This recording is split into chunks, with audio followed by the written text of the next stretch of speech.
נסענו למסיבה 6 חברים, 5:30 בבוקר, הגענו לשם, לנובה. בדיוק שעה לפני שהכל התחיל.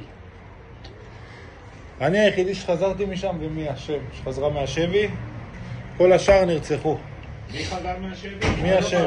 בעסקה האחרונה היא חזרה. בחורה. אני 5 שנים מאז שהשתחררתי מהצבא, הייתי עובד בכף חלוקה של לחם. כל מה שהייתי מוציא מהסופרים ששמתי אתמול, לא הייתי זורק את זה בחיים. הייתי נותן לאיזה בחור אחד, ישעיהו מבני ברק, הייתי נותן לאחד איש של חסד, קוראים לו ישעיהו, 12 ילדים יש לו, הוא לא מתפרנס מזה. אני הייתי מביא לו את הסחורה, הוא גם ביום של צום, הוא היה בא אליי, ככה זקן עד לפה, צדיק, בן 50 ומשהו אחי, היה בא אליי לבית, בשיא החום, לא משנה מה, לוקח את הסחורה, מוריד בישיבות בבני ברק, בבתי כנסת. כל יום בקבוע, אחי, 5 שנים מתקשר אליי, באחד בצהריים, יש משהו, בא אליי לבית פה בחולון, בקריית בן גוריון. שבועיים לפני המסיבה, יום ראשון, הוא מחייג אליי פעם ראשונה בחיים ב5 בבוקר. אני אומר לו, מה אתה מחייג עכשיו? עוד לא התחלתי את היום, מה הוא אומר לי? חלמתי עליך אתמול.